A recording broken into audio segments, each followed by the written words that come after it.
자, 저번 시간에 우리 기관계 중에 소화계 배웠었고요. 그래서 우리 몸속에 있는 기관계 중에 이제 중요한 기관계 4가지에 대해서 배우고 있는 거잖아. 그래서 첫 번째 소화계 배웠고, 오늘 나머지 다 진도 나갈 거예요. 그 다음에 이제 호흡계 나오고요. 그 다음에 순환계, 마지막으로 배설계, 이렇게 4가지에 대해서 자세하게 배우는데, 이거 저번 시간에 적어줬는데, 이런 기관계들은 우리 몸의 세포들이, 우리 몸의 세포들을 조직세포라고 해요. 우리 몸의 세포들이 뭐를 잘할 수 있게? 세포호흡. 세포호흡을 해야지 에너지가 발생해서 세포들이 살아갈 수가 있잖아. 그래서 세포호흡을 원활하게 할 수 있도록 이런 기관계들이 이제 작용들을 하죠.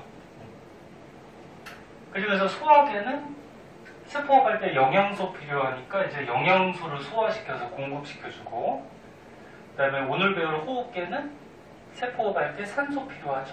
그래서 산소를 공급시켜주고, 순환계는 이런 영양소하고 산소를 혈액 속에 섞어가지고 우리 몸의 곳곳에 세포들로 보내주는 역할을 하고, 그럼 배설계는 세포호흡에서 생긴 노폐물 같은 거를 배설하는, 그치? 그런 작용을 하죠. 자, 호흡계 이것도 중학교 때 너네 간단하게 배우는데, 호흡한다 그러면은 이제 코로 공기를 들이마시죠. 원래 입으로 마셔도 되는데 입하고 코하고 뚫려 있는 건 알죠? 뒤로 이렇게 뚫려 있어. 그래서 니네 음식 먹다가 재채기 펑 하면 코로 막 음식 나오고 그러잖아. 그런 적 없냐? 있지. 물도 나오는 적이 있고. 코로 아무튼 음식 나오면은 물이나 나오면 굉장히 괴롭지. 자, 그래서 입으로도 숨을 쉴 수는 있지만 원래 코로 숨 쉬는 게 좋아요. 그러니까 들이마실 때는 코로 들이마시고 내뱉을 때는 뭐 입으로 내뱉고. 그리고 왜 들이마실 때 코로 들이마시는 게 좋을까? 안에 털 있어가 세균이나 이런 거 넣으시는 맞아요. 안에 코털 있잖아. 코털하고 코 안에 이제 점액질 물질이라고 해서 끈끈한 액이 있거든. 콧물 같은 거. 그래서 코털하고 점액질 물질이 세균이나 먼지 같은 걸 걸러주죠. 그래서 코로 들이마시는 게 좋아요. 그래서 호흡계는 간단하게 그려볼까?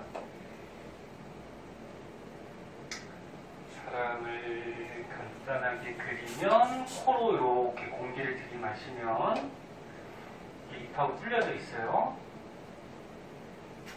내려가면은 양쪽에 폐가 있는데 폐가 이제 두 쪽이 있죠. 이렇게 크게 봐서. 자, 그래서 코, 그 다음에 공기가 넘어가는 곳은 기관, 음식이 넘어가는 데는 식도라 그랬어. 공기가 넘어가는 데는 기관. 그 다음에 양쪽에 이제 폐가 있는데 요 양쪽 폐로 갈라지는 요 갈래길 같은 부분이 있어요. 여기가 기관이지. 이렇게 되죠. 그래서 요런 노란색으로 쓴 부분이 이제 호흡기에 들어가고, 그럼 코부터 조금 자세하게 알아보면, 코는 아까 전에 얘기했듯이 코 안에는 코털이 있어요. 이렇게. 그래서 코털하고 그 다음에 끈끈한 액체, 그리고 점액질 물질 뭐 이렇게 얘기하는데, 이 점액질 물질이 공기 속에서 이렇게 들어오는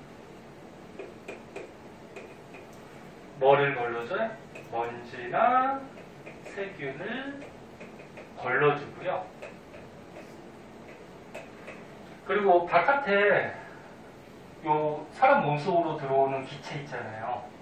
요걸 그냥 기체 화학물질 뭐 이렇게도 표현하는데, 그럼 기체들이 들어올 때 만약에 지금같이 날씨가 추워. 그럼 차가운 기체가 들어오잖아. 근데 이 차가운 기체가 바로 폐로 가면은 폐의 세포에 아무래도 안 좋을 거란 말이야. 그래서 이제 코, 기관 이런 곳으로 넘어가면서 사람 체온하고 비슷하게 기체 온도도 조절해주는 그런 역할을 하죠. 그 다음에 이제 공기가 이렇게 기관으로 넘어가는데 기관에도 이렇게 털이 있죠. 알고 있니? 이 기관에 있는 털 뭐라고 할까? 섬모라고 들어봤어? 섬모? 섬모라고 있는데 얘도 하는 기능이 공기 속에 먼지나 세균 같은 거를 걸러줘요. 그러니까 코에서 다 안 걸리면은 이 기관에서 또 걸러주는 거야. 그럼 코에서 걸리면은 이제 뭐 코딱지나 콧물 같은 게 되는 거고, 이 기관 쪽에서 걸리면은 뭐가 되겠니? 응? 이제 목 부분이니까 가래, 응? 뭐 이런 쪽으로 나오겠죠. 응? 그래서 이렇게 2번 정도 걸으면은 이제 먼지 세균 같은 게 좀 웬만큼 걸러지니까 깨끗한 공기가 이제 폐로 들어가게 되죠. 그래서 이 기관지는 뭐 그렇게 중요한 건 아닌데 폐가 두 쪽이니까 그냥 요 양쪽으로 갈라지는 그냥 갈래길이라고 보시면 되고, 요 중에서 이제 가장 중요한 거는 이제 폐인데 폐 안에 세포들이 있죠. 여기 그림 같이 폐 안에 이렇게 포도송이 같이 세포들이 이렇게 뭉쳐져 있어요. 요게 이제 공기주머니라 해서 폐 안에 있는 공기주머니 요거를 폐포라 그러죠. 공기주머니. 그래서 숨을 쉬면은 공기가 폐로 와서 요 폐포, 공기주머니 안으로 이제 공기가 들어가는 거죠. 그럼 이렇게 폐가 폐포라는 이렇게 둥글둥글한 세포들로 돼 있어서 좋은 점이 어떤 점이 있을까 또? 저번에 그 소화계 배울 때 얘네 소장이 주름이 있고 융털이 있어서 좋은 점이 뭐였지? 표면적을 넓혀서 영양소 흡수를 효율적으로 한다 그랬죠. 그럼 폐는 이렇게 둥글둥글 별로 남고요. 둥글둥글 폐포로 돼 있어서 얘도 이제 표면적을 넓혀서 표면적을 넓혀서 이제 폐에서 이제 기체 교환을 효율적으로 할 수 있도록 이렇게 도와주는 그런 역할을 하죠. 책 가져왔지? 네. 자, 그럼 폐포에서 어떻게 기체 교환할까? 여기 그림 있으니까 이거 확대해서 한번 볼까? 여기 폐포 그림이고, 이 폐포 주위에 모세혈관들이 이렇게 감싸고 있어요. 자, 이 폐포를 확대해서 한번 보면요.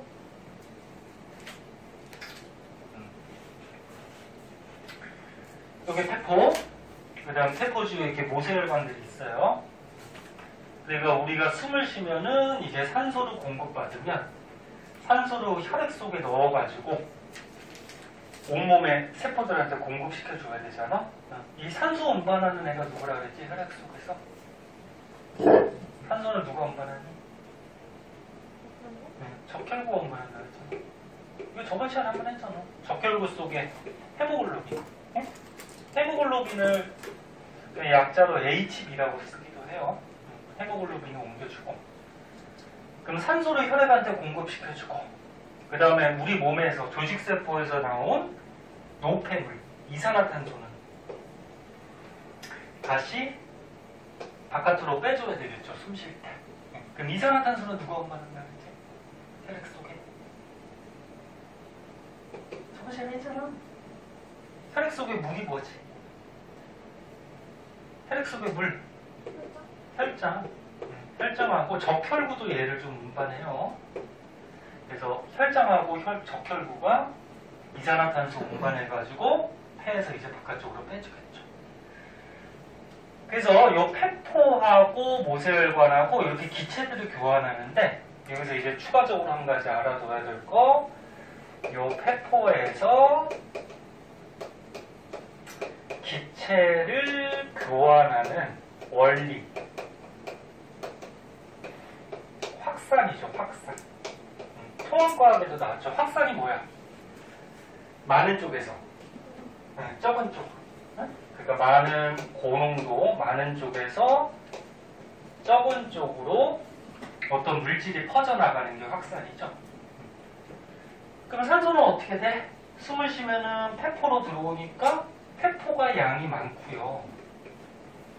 그 다음에 혈액 속에 산소 양이 적으니까 이렇게 많은 쪽에서 적은 쪽으로 확산 현상으로 이렇게 산소가 퍼져가고, 이산화탄소는 어떻게 돼? 온몸의 세포들에서 저기 조직 세포들에서 세포호흡하면은 이산화탄소를 많이 받아오죠. 그래서 혈액 속이 많고요. 폐포 속이 적으니까 얘도 확산 현상으로 이 이산화탄소를 자연스럽게 퍼지게 해가지고 내보내게 되죠. 그리고 통합과학 때 선생님이 얘기했듯이 이 확산 현상이라는 거는 에너지가 필요하지 않아요. 이거 자연스러운 현상이야. 세상의 모든 대부분은 많은 쪽에서 적은 쪽으로 이렇게 퍼져나가지. 이 앞에 향수병 놔두면 향수 분자들이 어떻게 돼? 이 앞쪽에 많잖아, 그치? 그게 이제 적은 쪽으로 공기 중으로 자연스럽게 퍼져가죠. 에너지가 없어도 퍼져나가. 그래서 확산은 에너지가 필요하지 않은 그런 물질의 이동 방법이에요. 그래서 이 폐포와 모세혈관에서 기체 교환하는 거 좀 알아두도록 하시고, 그래서 호흡기에서는 이 정도만 알아두시면 돼요. 뭐 어려운 거 없고. 그 다음에 이제 순환계가 나오네요. 순환계를 한번 보도록 할게요.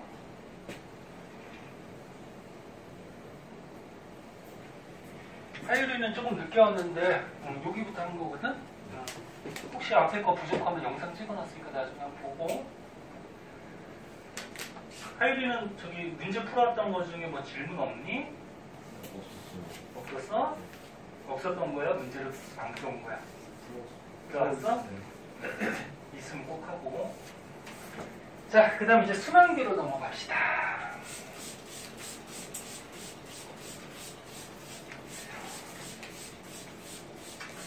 설날 때 며칠 좀 재밌게 놀다 보니까 또 공부가 하기 싫어지는 사람도 있을 텐데 또 새로운 마음으로 좀 해보세요.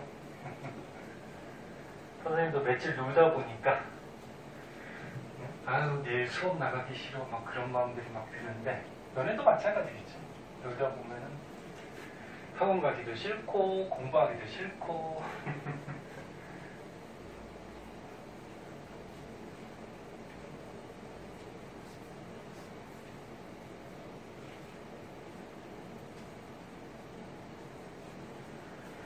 그리고 이제 2학년 되니까 이제 후배들도 들어오니까, 예?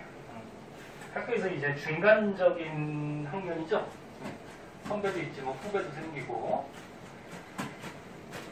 너네 엊그제 1학년 입학한 것 같은데 금세 2학년 되고 금세 3학년 되고. 그러니까 2학년 어휴 어떻게 공부하지 그렇게 생각하지 말고 금세 지나가. 자, 그 다음에 이제 순환계. 순환계는 조금 알아둬야 될 것들이 좀 여러 가지가 있는데, 자, 이 그림만 봐도 조금 복잡하게 생겼죠. 이 융털 그림은 왜 나왔냐면은, 융털은 요 소장이 있잖아, 소장. 작은 장장. 그래서 영양소를 어떻게? 융털에서 흡수하죠.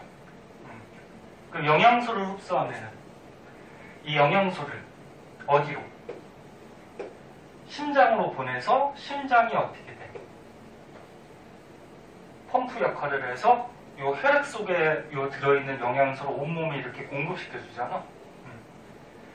그래서 여기서는 이 그림이 왜 나왔냐면, 그냥 소화기에서 영양소 흡수하면은 혈액 속에 들어가서 혈액순환에 의해서 온몸에 이렇게 영양소가 뭐 공급되더라, 온몸의 세포들로 공급되더라, 그런 것 때문에 나온 거고. 그럼 순환계에서 좀 알아둘 거는, 순환계라 그러면은 이제 크게 이제 혈액을 순환시킬 수 있는 힘이 발생하는 심장이 필요하고, 심장에서 이렇게 심장 박동이라 그러죠. 수축하고 이완하면서. 그럼 수축할 때 어떻게 될까?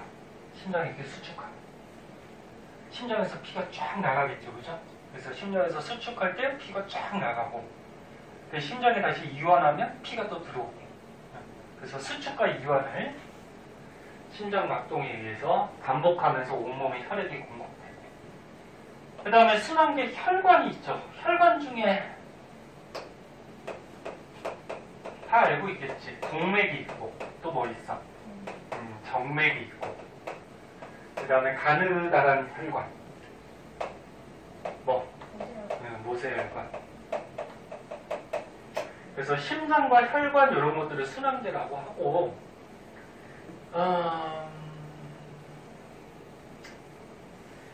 보자.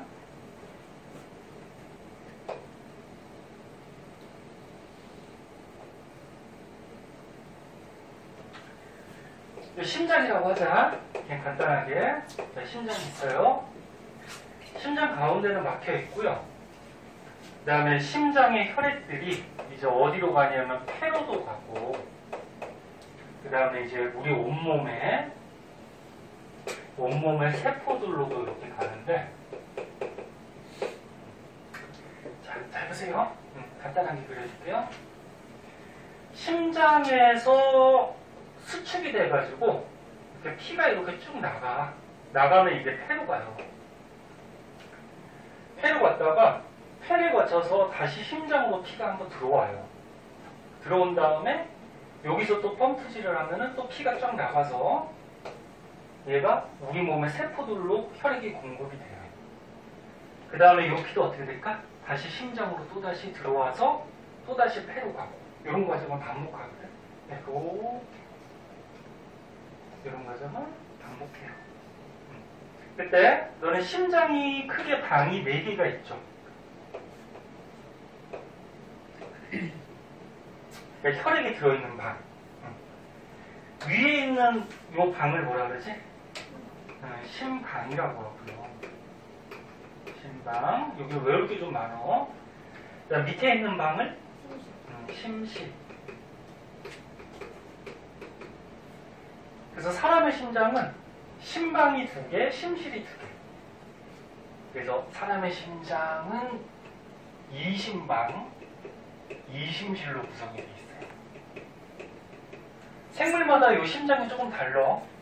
뭐 2심방 1심실인 생물도 있고, 뭐 1심방 2심실도 있고, 뭐 이렇게 생물마다 조금 달라요. 근데 사람은 2심방 2심실. 그때 요쪽에 있는 심방하고 심실을 가지고 너네가 봤을 때는 왼쪽이잖아, 그치? 근데 이 칠판 심장이 자기 거라고 생각하는 거예요. 선생님 거라고 생각하면 오른쪽이 되거든, 여기가. 오른손이야, 선생님. 그래서 이쪽이 자기 심장이라고 생각했을 때 오른쪽이기 때문에 여기가 우심방, 우심실. 우자가 오른 우자인지는 알죠? 좌우할 때. 그래서 여기가 우심방, 우심실. 그럼 여기는 이게 내 심장이라고 하면 이쪽 왼손이 되거든, 왼쪽. 왼쪽이 되니까 왼좌 써가지고 뭐가 돼? 좌심방, 좌심실. 그렇게 되죠. 그래서 일단 심실은 혈액이 이렇게 나가는 곳이에요. 언제? 심장이 이렇게 수축하면은 요 안에 있는 혈액이 쫙 나가겠지, 그지? 그러면 심장은 수축하고 이완을 해야 되기 때문에 심장에는 근육이 있을까 없을까? 근육이 있어요. 응? 근육이 있어야지 움직이지. 우리 팔도 근육이 있어야지 뭐 이게 힘주고 움직이죠. 그래서 심장에 있는 근육을 심장근이라고 하는데, 너네 심장에 겉에 근육들이 있는데 자기 의지대로 움직일 수 있니? 없죠. 얘네 팔에 있는 이런 근육들은 자기 의지대로 막 이렇게 움직이지, 그치? 근데 심장은 자기 의지대로 안 돼요. 이런 거를 뭐라 그러냐면 나중에도 한번 배우는데 불수의근이라고 해요. 그러니까 수의근이 뭐냐면은 자신의 의지대로 움직일 수 있는 근육. 그래서 이런 팔다리 뼈에 붙어 있는 근육, 이런 걸 골격근이라고 그러거든. 이런 근육들은 수의근, 자기 의지대로 움직여. 근데 심장에 있는 근육들은 자기 의지대로 움직일 수가 없어요. 그래서 불수의근 이렇게 얘기해요. 아까 처음에 팔 때 그냥 지나왔는데 너는 폐는 근육이 있을까 없을까? 폐도 움직이잖아. 공기가 들어올 때는 이거 쫙 이완 늘어나잖아. 그 다음에 공기를 이렇게 숨을 쉬어갖고 내뺄 때는 이렇게 수축할 거 아니야, 그치? 그럼 폐도 어떻게 돼? 이완됐다 수축했다 움직이잖아, 숨 쉴 때. 근데 폐는 근육이 없어요. 그래서 스스로 운동을 못해요. 이게 중학교 때도 한번 나와. 그래서 폐는 스스로 움직이지 못하고 심장같이 뭐 가지고 운동을 하지? 요 폐 겉에 뭐 있어? 뼈 뭐 있어? 갈비뼈, 그지? 갈비뼈하고 그 다음에 요 폐 밑에 보면 이렇게 막이 하나 있죠. 이게 무슨 말이야, 그지? 네? 가로막 또는 횡격막 그렇게 얘기하는데 요 겉에 있는 갈비뼈하고 요 가로막을 이용해서 얘네들에 의해서 운동을 해요. 폐 근육부터 있진 않아요. 그냥 폐포하고 모세혈관만 이렇게 둘러싸여져 있어요. 그래서 요거 아까 그냥 지나갔는데 참고삼아 알아두고. 근데 심장은 근육이 있어요. 자, 그래서 우심실, 자심실, 심실이 수축을 하면은 혈액이 쫙 나가고요. 요 심방은 여기서 선생님 화살표 그랬듯이 혈액이 들어오는 곳이야. 들어오는 곳이니까 심방이 이렇게 이완하면 혈액이 이렇게 쫙 들어오죠. 이건 안 써줄게. 심실은 혈액이 나가는 쪽, 심방은 들어오는 쪽. 들어오는 쪽 이렇게 되고.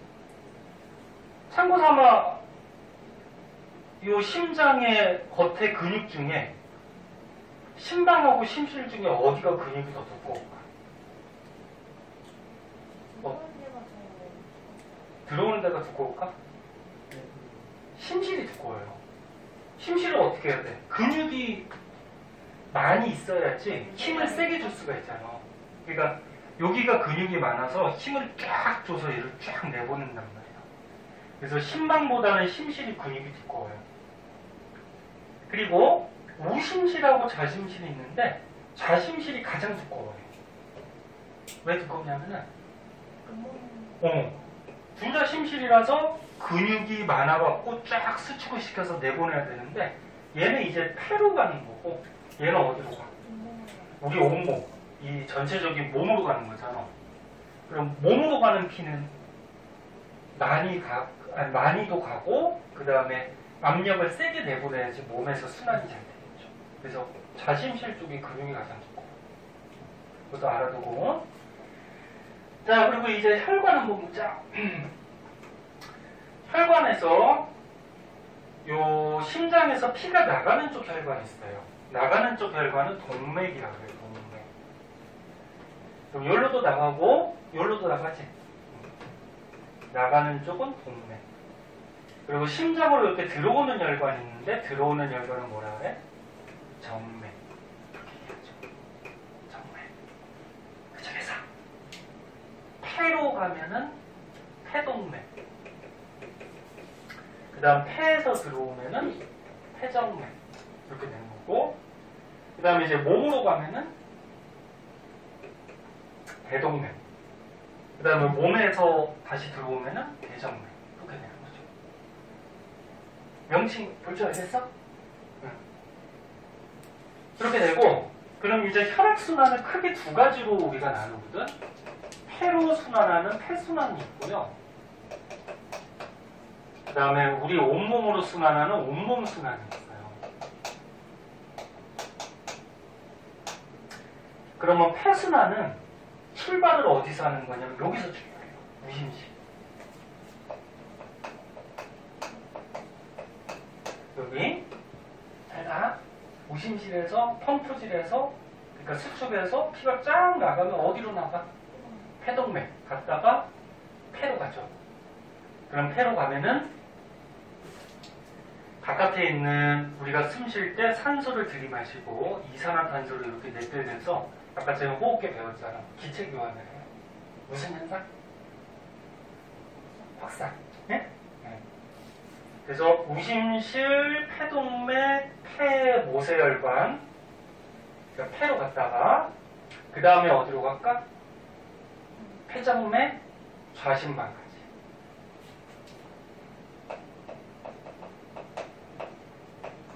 이렇게 순환하는 게 폐순환입니다. 무심실, 폐동맥, 그 다음 폐정맥, 좌심방까지.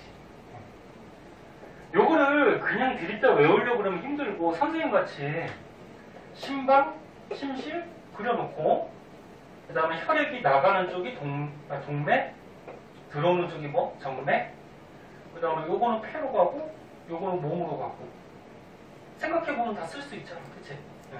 그래서 이렇게 폐순환이 되고, 그럼 이제 온몸으로 가야 되잖아. 그럼 피가 여기까지 왔으니까 내려와서 좌심실에서 출발해서 어디로? 대동맥을 거쳐서 우리 몸의 세포들로 가서 어떻게 하니? 우리 몸의 세포들한테 산소로 공급시켜주죠. 그리고 아까 소화기에서 받은 영양소도 공급시켜주고. 그러면 세포를 하고서 이제 받아가는 건 뭐야? 이산화탄소하고 노폐물을 받아가는 거죠. 그치? 예, 그러면 이산화탄소하고 노폐물 받아가지고 대정맥, 무심방까지. 다시 좌심실, 대동맥, 온몸의 조직세포, 그 다음에 대정맥, 무심방까지. 요게 온몸 순환. 온몸을 돈다.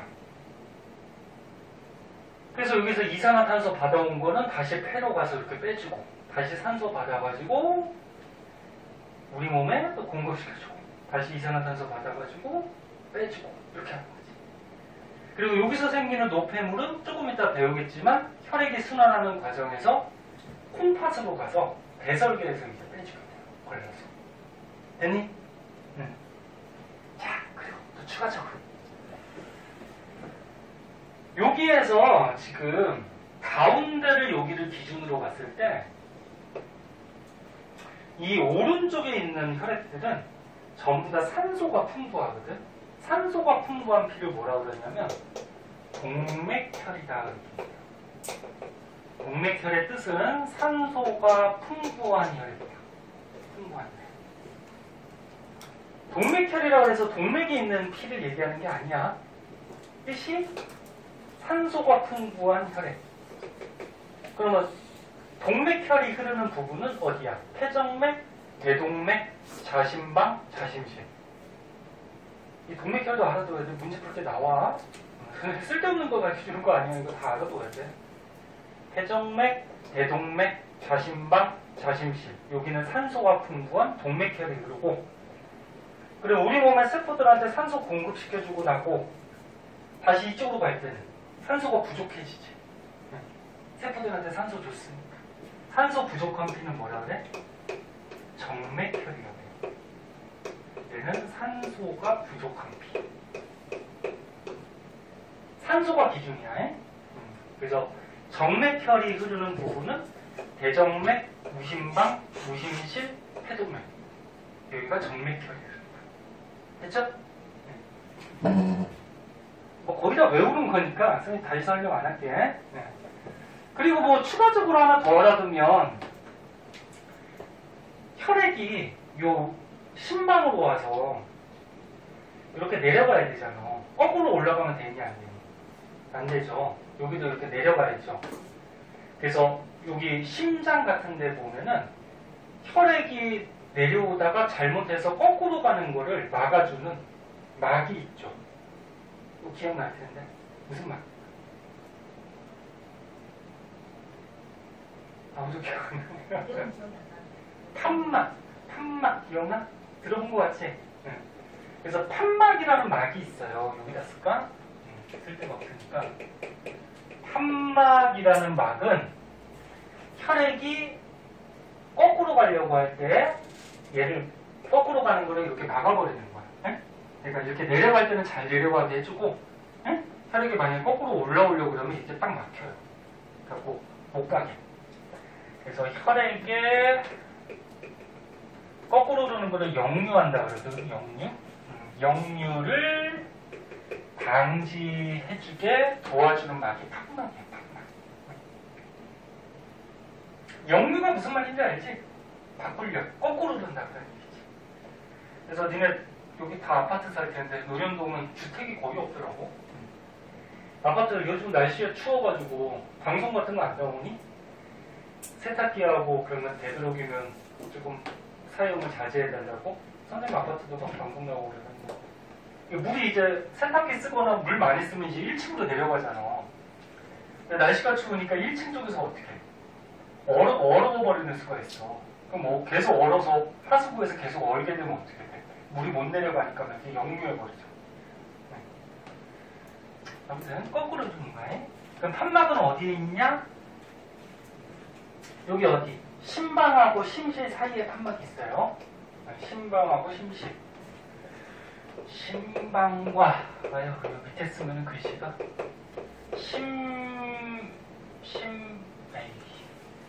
심방하고 심실 사이에 판막이 있고요.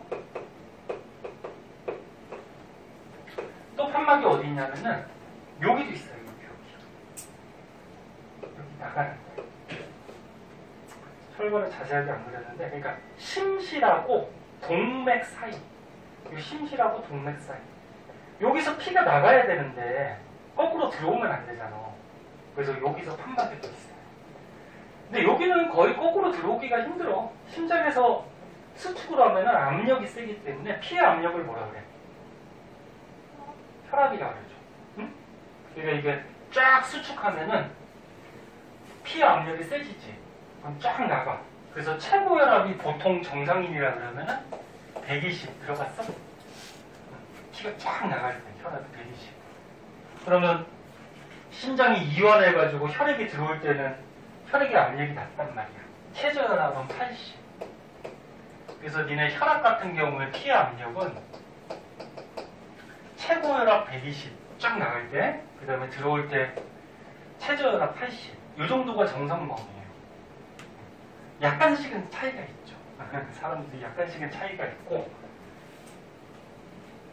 그래서 여기서 만약에 너무 높거나 또는 너무 낮으면 이제 어떻게 되는 거야? 고혈압하고 또 저혈압이 되는 거지. 그치? 선생님은 거의 정상인데 혈압 잴 때마다 약간씩 저혈압 나와. 약간씩. 조금씩 들어서.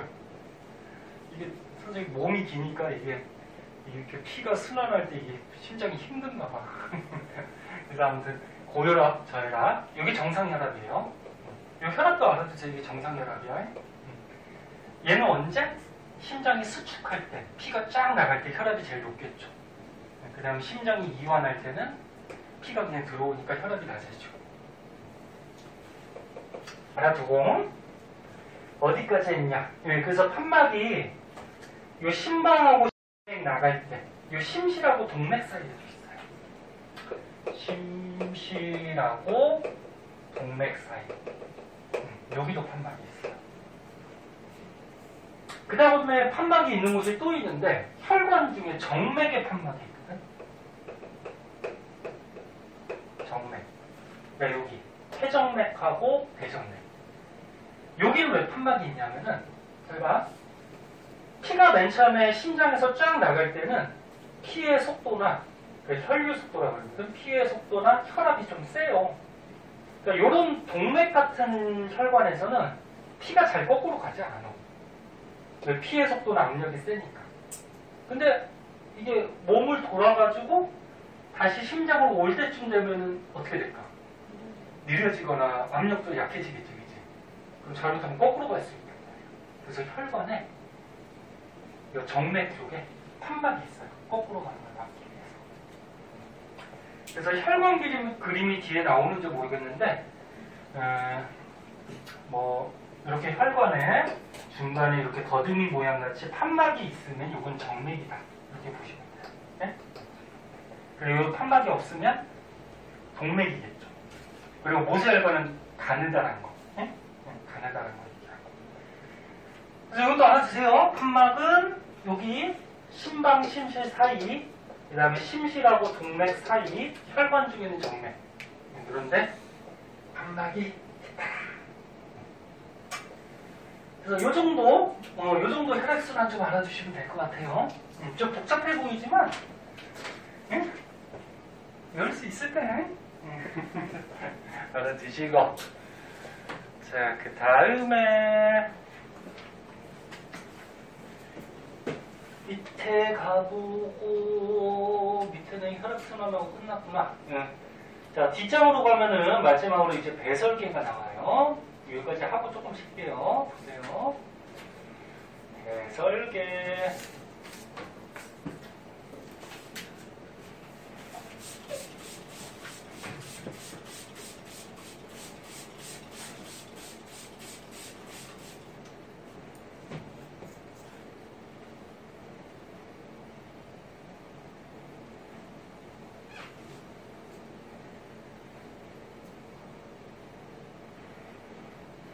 선생님 맨날 똑같은 얘기하지만 문제 제발 좀 풀어봐. 선생님 화 안 낸다고 그냥 넘어가면 되지. 그러지 말고 그 넘어가는 게 응? 너네들한테 저기 뭐라 그럴까? 해야지. 공부는 늘 얘기하지만 누구 보여주기 위해서 하는 게 아니니까 자기 실력 쌓으려고 하는 거니까 꼭 해오세요. 계속 안 해오면 이제 남겨야죠. 응? 고등학교 2학년 됐는데 학원에서 나머지 공부한다 그러면 응? 쪽팔리지 않아? 자, 봅시다. 해설계. 자, 너네 배설이라 그러면은 노폐물 걸러서 오줌 만드는 게 배설이야. 어떤 사람은 배장에서 똥 만드는 게 배설이다. 그거 아니에요.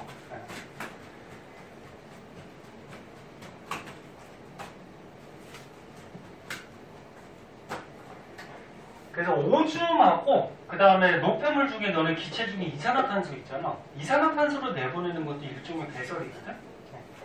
그래서 보통 배설계라 그러면은 그 노폐물 걸러서 오줌 만드는 콩팥 같은 곳을 얘기하는 건데, 콩팥.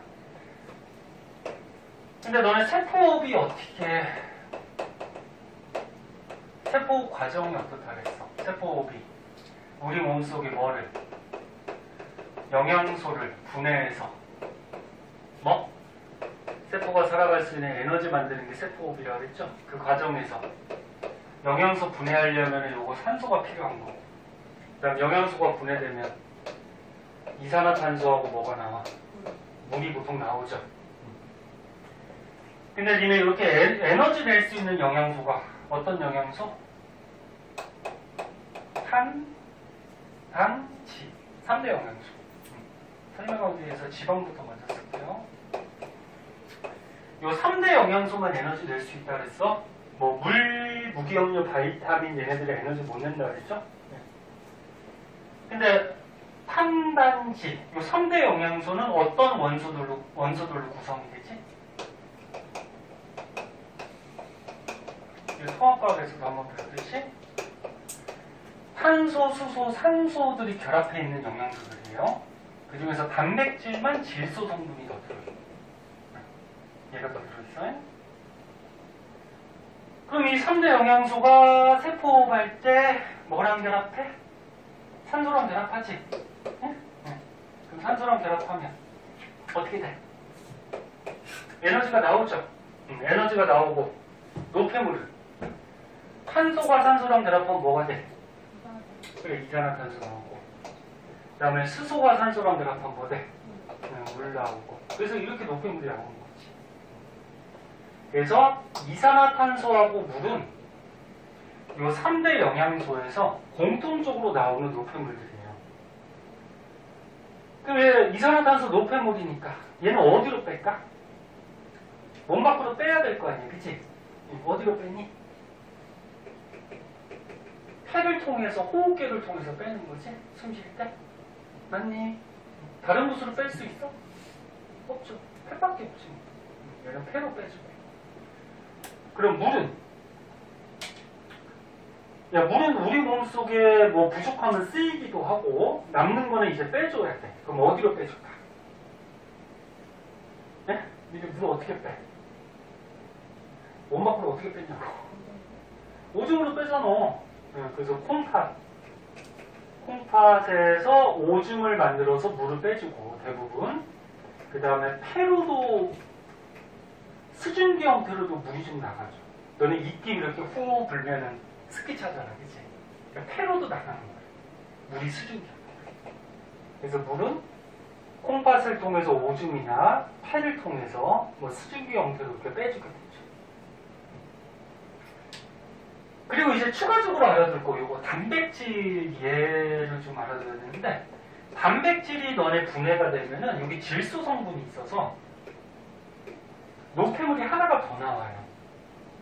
그러니까 얘도 이산화탄소하고 물을 나와. 이건 공통이야. 공통이고, 요 질소 성분 때문에 암모니아라고 들어봤어? 암모니아? 암모니아가 뭔지는 다 알죠. 암모니아라는 노폐물이 생겨요. 근데 얘가 독성이 있대요. 암모니아가. 그래서 몸에서 암모니아가 생기면 얘를 일단 해독을 시켜, 몸에서. 몸에서 해독작용하는 곳이 어디니? 간이죠. 간에서 이 암모니아를 해독을 시켜. 그리고 참고삼아 간은 저번에 배웠듯이 무슨 기관계에 들어가? 소화, 순환, 호흡, 배설 중에. 간은 무슨 기관계에 들어가죠? 소화계에 들어간다 그랬죠. 소화계. 왜? 여기서 쓸개좀 만든다 그랬죠. 쓸개좀. 기억나? 네. 호흡계 아니잖아. 순환계야? 아니잖아. 배설계야? 아니잖아. 저번에 그 음식 영양소 넘어가는 입, 식도, 위, 소장, 대장, 항문 이런 데 말고 간, 쓸개, 이장 요거는 음식물이 안 지나가지만 소화할 때 도와주는 뭐 물질들 나온다 그래서 소화액들 나온다 그래서 소화기에 들어갔었잖아. 기억나? 그래서 요 몸에서 생긴 즉 단백질이 분해될 때 생긴 암모니아를 간에서 해독시켜주면 요소라고 물질이 바뀌거든? 요소? 그럼 얘도 노폐물이야. 내보내야 되죠. 그럼 어디를 통해서 내보낼까? 요소는 콩팥을 통해서 오줌을 통해서 내보내요. 요소는. 그리고 또 참고삼아 암모니아가 분자 덩어리가 조그만 거고 요소가 분자 덩어리가 큰 거야. 그러니까 암모니아를 요소로 바꾼다라는 거는 저분자를 고분자로 바꾸는 거지. 그럼 이거 동화야, 이화야? 이건 동화작용이에요. 승아야, 여기까지 나오면 좀 쉽다. 암모니아가 분자가 작고 요소가 커. 이것도 참고자만 알아두세요. 분자가. 그래서 이렇게 바꾼다는 건 이건 동화작용이야. 자, 그래서 우리 몸에서 생긴 노폐물, 이산화탄소, 물, 그 다음에 요소, 이런 것들을 몸 밖으로 내보내는데 그 중에서 대표적인 배설기관 콩팥이 나와요. 그래서 이제 콩팥을 좀 자세하게 한번 보면 이 콩팥 자세하게는 안 나왔구나. 자,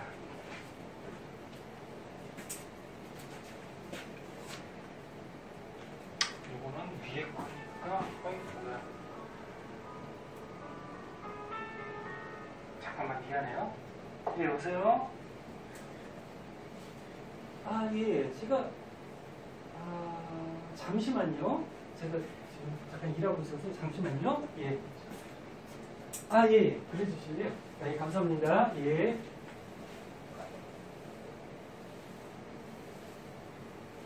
아이고, 미안해요. 모르는 번호로 가지고. 자, 그래서 이 배설매 좀 알아두도록 하고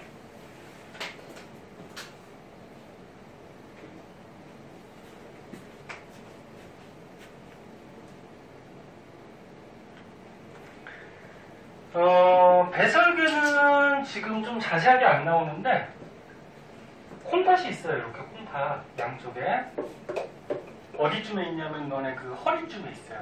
가운데 척추뼈 있죠.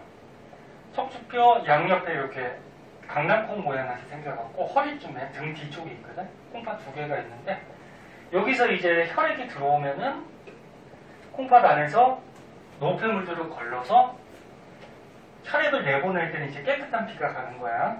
그리고 여기서 이제 노폐물이 걸러지면 관을 따라서 방광에 이제 노폐물이 모이죠. 그래서 요 콩팥, 그 다음에 여기서 이제 노폐물 내려가는, 오줌이 내려가는 관이 있어요. 이걸 오줌관. 그 다음에 오줌이 여기 쌓이는 곳이 너네 알다시피 방광. 그 다음에 이제 요도를 통해서 오줌이 배출이 되죠. 나가요. 그래서 콩팥, 오줌관, 방광, 요도. 이런 것들이 이제 배설돼. 네? 이렇게 들어가죠. 그래서 요 안에 작용도 있거든? 어떤 작용들이 일어나는지. 그거는 뒤에 문제 봤을 때 안 나오는 것 같더라고요. 그래서 그거는 생략을 할게. 자, 그래서 이런 게 이제 배설계다 그렇게 알아두도록 하고,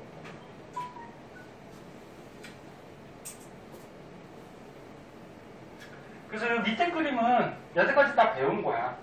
이건 간단하게 볼게요. 3대 영양소를 세포들이 공급받으면 세포호흡하고, 세포호흡하면은 에너지를 그 당시에 쓰기도 하고 ATP에 저장도 한다고 했죠. 그리고 세포가 때 산소도 필요하고, 그 다음에 노폐물이 뭐가 나와? 이산화탄소, 물, 암모니아. 암모니아는 단백질에서 나오는 거고, 그 이산화탄소는 날숨, 폐를 통해서 내보내고, 물은 어떻게 돼? 폐로도 나가고, 콩팥을 통해서 오줌으로도 나가고, 그 다음에 암모니아는 간에서 해독해서 어떻게? 요소로 바꾸죠. 그럼 어디를 통해서? 오줌을 통해서 콩팥. 이렇게 내보내는 거. 갖다 써준 거. 그리고 밑에 이제 탐구 자료 창이 하나 있는데, 이거 우리 지겨우니까 조금만 쉬었다 갑시다. 네? 전화통만 보고. 자, 밑에 보면은 이제 실험이 하나 나오거든요. 자, 이것도 알고 계셔야 돼요. 봅시다.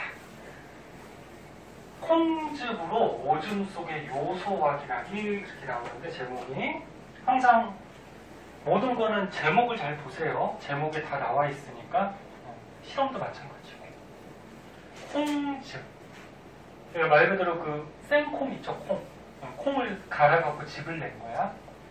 근데 먼저 결론부터 얘기하면은, 요 콩 안에 보면은,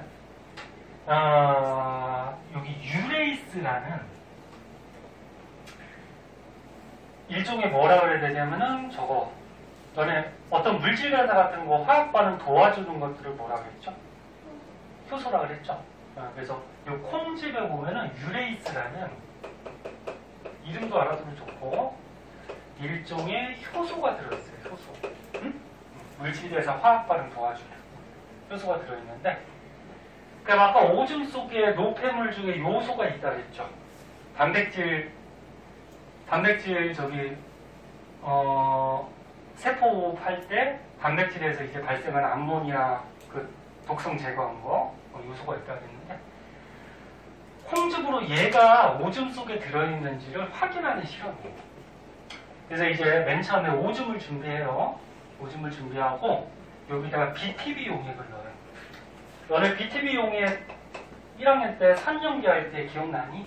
BTB 용액 색깔이 얘가 산성, 중성, 염기성일 때 색깔이 어떻게 바뀌었지?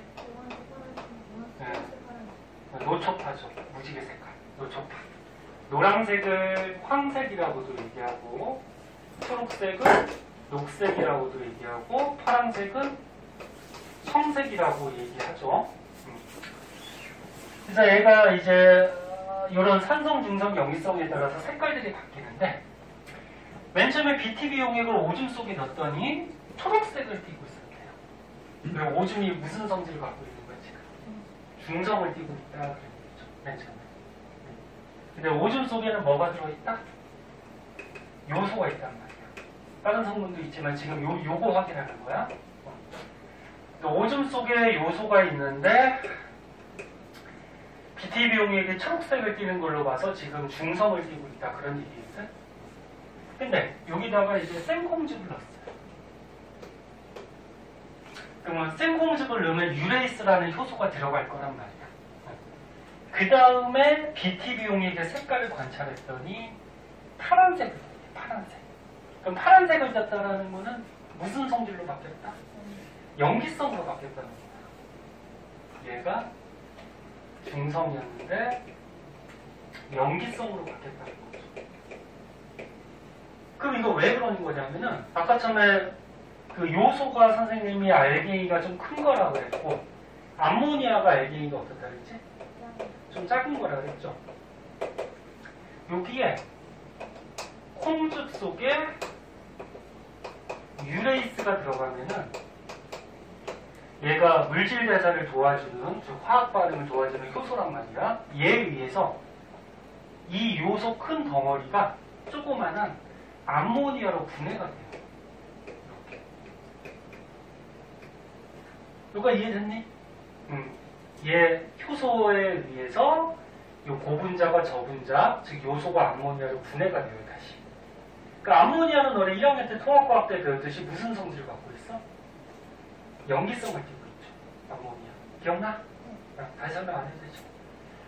그래서 다시 한번 정리하면은 오줌 속에 요소가 있는지 확인할 때 BTB 용액을 넣고 거기다가 생콩즙을 넣었을 때 만약에 BTB 용액 색깔이 그대로 초록색이라고 하면은 그대로 초록색이라는 거는 암모니아가 생겼다 안 생겼다? 안 생겼다. 그럼 얘가 안 생겼다라는 얘기는 오줌 속에 요소가 있다 없다? 없다라는 거죠. 그래서 그대로 초록색이 유지가 되면은 오줌 속에 요소가 없다라는 거예요. 근데 색깔이 어떻게 돼? 이렇게 파란색으로 바뀌어버리면 파란색으로 바뀌어버리면 무슨 염기성 띠는 무슨 물질이 생겼다라는 거죠. 그러니까 암모니아가 생길 수밖에 없거든. 여기서 오줌 속에서는. 그럼 오줌 속에 뭐가 들어있다? 요소가 들어있다. 무슨 말인지 알겠니? 네. 그래서 결론은 오줌에 생콩즙을 넣어서 염기성으로 이렇게 변하게 되면은 오줌 속에 요소가 들어있음을 우리가 확인할 수 있다. 그런 실험이에요. 할 수 있겠니? 승우야. 졸지 말고. 됐어? 네. 자, 이 실험도 알아두도록 하시고요. 또 뒤에 문제 나오니까.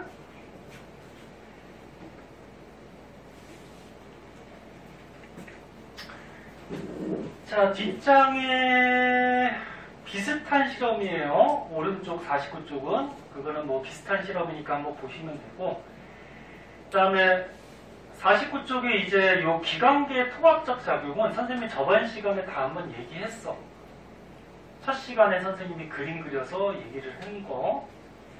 다시 한번 보면은, 봐봐. 조직세포들이 세포호흡하기 위해서 영양소하고 산소가 필요한데, 영양소는 어디? 소화기를 통해서 공급이 되고, 순환기를 통해서 조직세포로 가죠. 저번에 한 거 기억나? 네. 그 다음에 세포호흡하기 위해서 산소도 필요한데, 산소는 어떻게? 호흡기를 통해서 산소를 흡수해서 혈액 속에 넣어서 조직세포로 가고, 그 다음에 세포호흡에서 나오는 이산화탄소는 다시 혈액 속에 섞여서 호흡기를 통해서 내빼주고, 그 다음 노폐물은 어떻게 돼? 혈액 속에 섞여서 배설기를 통해서 또 빼주고. 네? 그래서 결국적으로 우리 몸의 세포들이 세포호흡하기 위해서 이런 여러 가지 기관계들이 통합적으로 같이 작용을 하고 있다. 그렇네요. 자, 그렇게 하면은 될 것 같고요. 자, 뒷장의 문제들 일단 한번 풀어오시고요. 풀어오시고,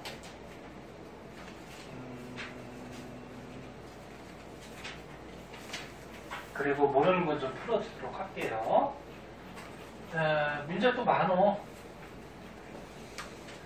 그러니까 계속 밀리게 되니까 좀 해오시라는 거예요. 자, 58쪽에 우리 에너지 대사, 이거 조금만 더 하고 보면 되죠. 에너지 대사.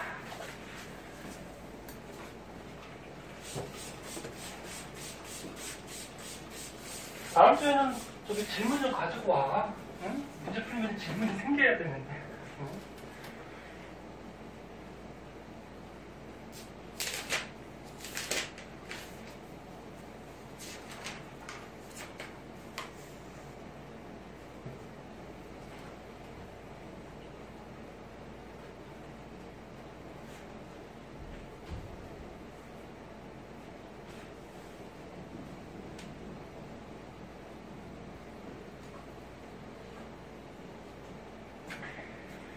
자, 여기 에너지 대사 부분은 뭐 그렇게 어렵지 않아요. 이건 쉬워. 뭐 외울 것도 그렇게 없고.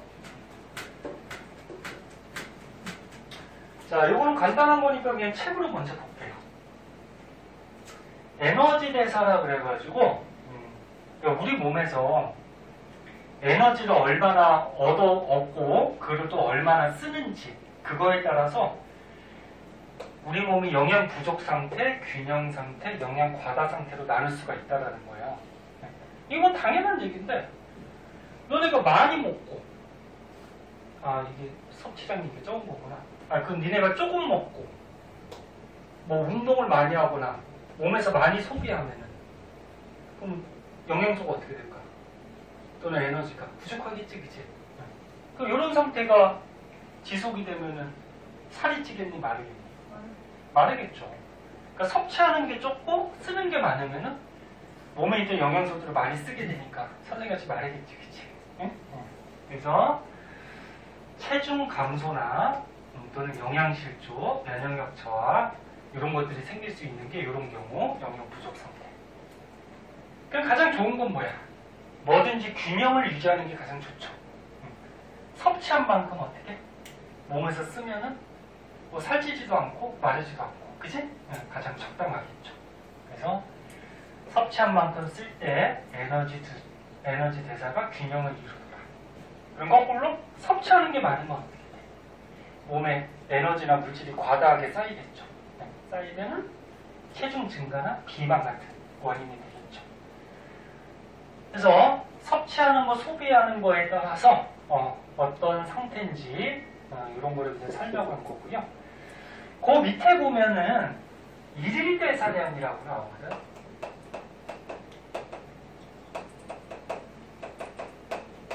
자, 이거는 먼저 한번 볼게요.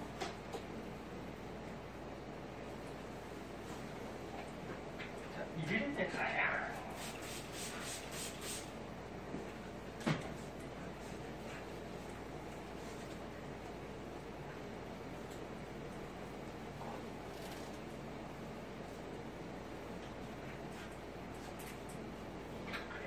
자, 일일 대사량은 뭐냐면 어떤 사람이 하루 동안에 필요한 에너지야, 네? 또는 물질의 양, 뭐 그런 것들을 얘기하거든. 근데 일일 대사량은 어떻게 보여주냐면은 기초 대사량이라는 게 있고, 기초 대사량이라는 게 있고 활동 대사량이라는 게 있어. 기초 대사량, 활동 대사량. 기초 대사량은 뭐냐면은 얘네가 아무것도 안 해도 생명을 유지할 때 필요한 에너지량 또는 물질량 몸에서. 근데 얘네 아무것도 안 하더라도 심장은 뛰어야 될 거야. 호흡, 팬을 움직여야 되잖아. 그래서 몸에서 그러니까 이렇게 생각하면 돼. 몸 안에서 일어나는 내장기관에 의해서 몸에서 일어나는 작용들, 그때 필요한 에너지, 물질의 양, 이거 기초대사량이라고 해요. 그럼 활동대사량은 뭐냐면 말 그대로 우리가 어떤 활동들을 하는 거, 그래서 운동을 한다거나 또는 공부를 한다거나 잠을 잔다거나 휴식을 취한다, 이런 거 전부 다 활동대사량이에요. 주의할 거는 잠자거나 휴식 취하는 거는 기초대사량이 아니에요. 너네 잠잘 때도 에너지가 필요하거든? 그냥 휴식 취할 때도 당연히 에너지가 필요하죠. 조금이라도 필요하지, 그치? 근데 이거는 생명을 유지하기 위한 에너지가 아니야. 그러니까 생명을 유지하는 기초대사량은 말 그대로 아까 얘기했듯이 심장 뛰거나 폐가 움직이거나 몸 안에 있는 내장기관들이 활동을 하는 거, 그때 필요한 에너지. 수면, 휴식 이런 거 전부 활동으로 들어가요. 그래서 생명 유지할 때 필요한 에너지, 물질의 양과 우리가 생활하면서 필요한 이런 에너지, 물질의 양을 통틀어서 이 사람이 하루 동안에 필요한 물질, 에너지 양. 됐니? 네. 근데 보통 이 기초대사량은 문제 잘 안 나와요. 얘는 제외시키고, 옛날에 개정되기 전에는 얘도 나왔는데, 얘는 제외시키고 보통 활동대사량 가지고서 문제가 나오거든. 그럼 여기 탐구자료창을 한번 볼게요. 탐구자료창. 자, 조금만 더 할까봐. 선생님 아까 쉬는 시간에 전화가 와가지고 미안해요. 조금 길어져. 체중이 60kg짜리 남학생일게요.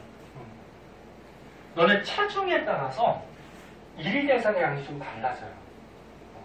그러니까 쉽게 생각해서 조그만 사람이 움직이는 거랑 큰 사람이 움직이는 거랑 누가 에너지를 더 많이 쓸까? 큰 사람이 당연히 에너지 많이 쓰겠지.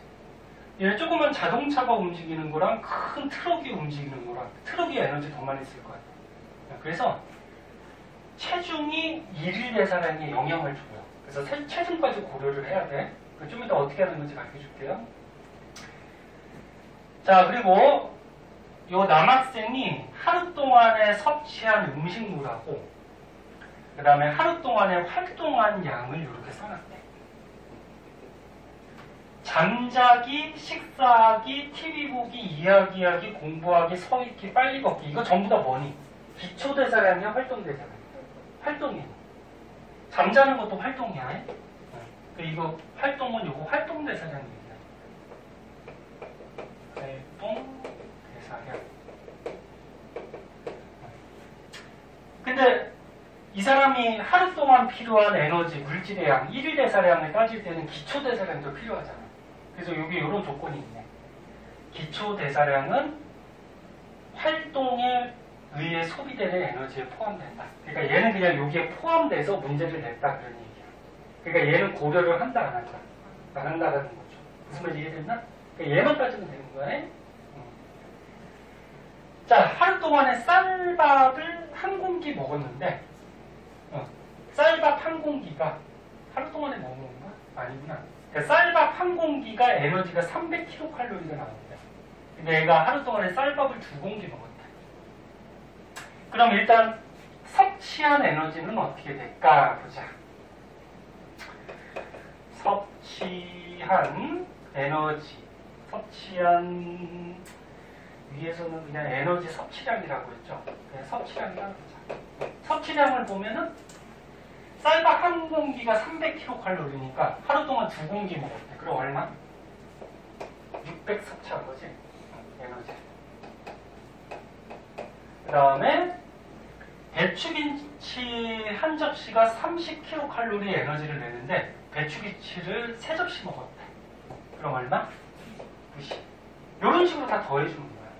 이런 식으로 다 더해주면은 하루 동안에 얘가 에너지, 물질이 얼마나 섭취했는지가 나오겠죠.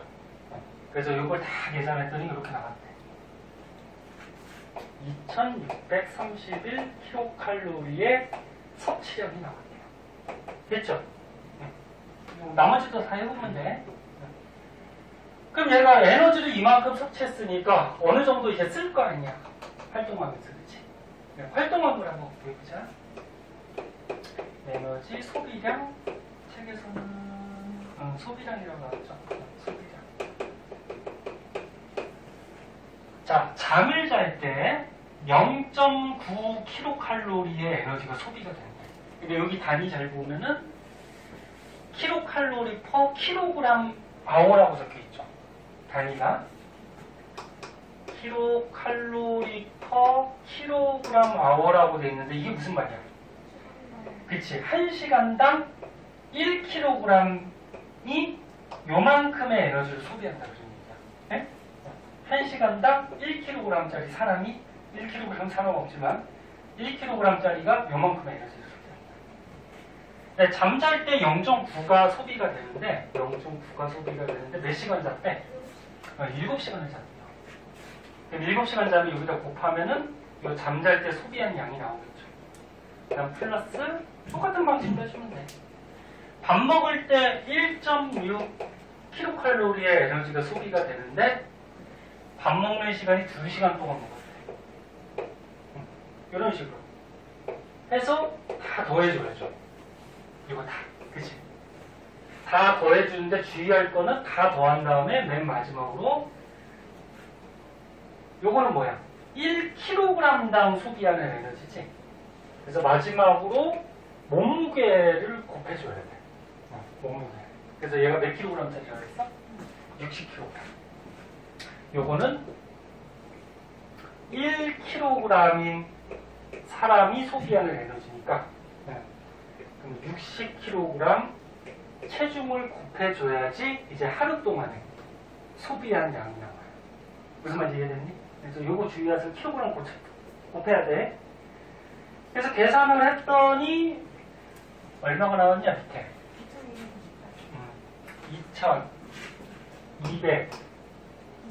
2298 요만큼을 소비를 했대요.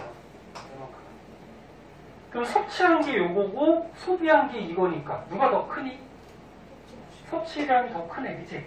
그럼 섭취량이 더 크니까 이 사람은 영양 부족이야 과다야? 과다 상태다. 그런 거죠. 그럼 이 남는 만큼은 어떻게 될까? 몸속에 쌓이겠죠. 에너지랑 물질. 그럼 살이 찌거나 뭐 그러겠죠. 뭐 어려운 건 아니지. 그래서 섭취량, 소비량. 주의할 거는 소비량 할 때 체중이 영향이 있기 때문에 체중까지 곱해주고, 그래서 누가 더 큰지를 보면은 과다인지 부족인지, 그 다음에 균형을 이루고 있는지가 나오겠죠. 자, 어렵지 않은 거니까 이런 데서 문제 틀리면 안 돼.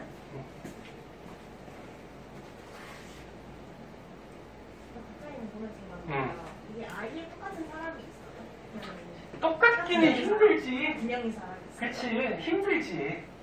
그리고 니네 뭐 잠자고 식사할 때 뭐 얼마의 에너지를 쓰는지 그거 아는 사람도 없고 그만큼 딱 맞춰서 먹기도 힘들고. 거의 없죠. 그렇지, 거의 없지. 그러니까 매일마다 어때? 부족할 때도 있고 남을 때도 있고 그런 걸 매일마다 좀 반복하다 보면 평균 잡아서 균형 정도에 맞춰지면은 자기 체중이 유지가 될 거고, 그치? 많이 먹게 되면은 뭐 살찔 거고 그런 거죠. 자, 마지막으로 요거까지 끝낼게요. 보세요. 대사성 질환이라고 있는데 요거는 그냥 한번 읽어보면 돼. 그러니까 뭐냐면 우리 몸이 이제 여러 가지 화학반을 물질 대사를 하는데 우리 몸에서 무슨 물질 대사가 이상이 생겨서 생기는 질병들이다. 그러면 이상이 생길 수 있는 경우는 뭐 너무 많이 먹거나, 그치? 운동을 안 한다거나, 잘못된 생활 습관, 상식적인 얘기지. 이런 거에 의해서 병이 생기다. 또는 유전이나 스트레스에 의해서도 병이 생길 수도 있고. 그래서 뭐 대표적으로 이런 게 있대요. 고혈압, 당뇨병, 고지혈증, 지방간, 부르병. 뭐 병들 이름 한 번씩 들어봤지. 이런 것들이 전부 다 대사성 질환들인데 뭐 특징, 뭐 고혈압은 혈압이 뭐 높은 질환, 원인은 뭐 스트레스, 식사 습관 뭐 이렇게 나와 있는데 요거는 뭐 외울 필요 있을까 없을까? 이거 없어요. 그냥 이런 질환들이 있구나. 근데 이런 질환들은 물질 대사가 원활하게 일어나지 않아서 생기는 그런 증상들이다. 예? 그렇게만 한번 봐두면 돼요. 이거 굳이 외울 필요는 없어. 예? 한 번만 읽어보세요. 혹시나. 그리고 마지막에 나오는 거는 대사성 질환의 예방. 상식적인 얘기. 식사 규칙적으로 하고 너무 높은 열량 먹지 않고 운동 많이 하고, 그치? 그 다음에 활동량 늘리고 뭐 다 좋은 말이라는 거지. 상식적인. 그 다음에 마지막으로 뭐 심화 플러스 그래서 비만의 뭐 원인, 뭐 대사성 질환 뭐 이런 게 나오는데 이것도 한번 읽어보세요. 그래서 요 페이지 59쪽은 선생님 뭐 특별하게 설명할 건 없어요. 시험에도 안 나오고 하니까 상식적인 얘기들이니까 한 번씩 읽어보세요. 단어가 그래서 와. 단원이 끝났어요. 와, 숙제. 와. 그래서 숙제가 와. 이제 한쪽까지. 일단은 단원이 끝나서 몇 쪽까지야? 수능 문제까지 해서 대사 많아요. 그러니까 선생님이 배운 거 미리미리 하라 그랬잖아. 73쪽까지인데 그러니까 일단은 방학이니까 가능하면은 좀 풀어오고, 네? 만약에 지금 숙제가 너무 많으니까 단원까지 끝나서 만약에 다음 주까지 다 못 풀겠다고 하면 그 다음 주까지라도 꼭 풀어오세요. 알았지? 선생님 강요를 안 할 테니까 그런데 아예 안 풀고 그러지 마. 좀 제발 좀 공부 좀 해. 알았지? 다음 시간에 또 모르는 거 질문 좀 가져오고. 자, 고생했어요.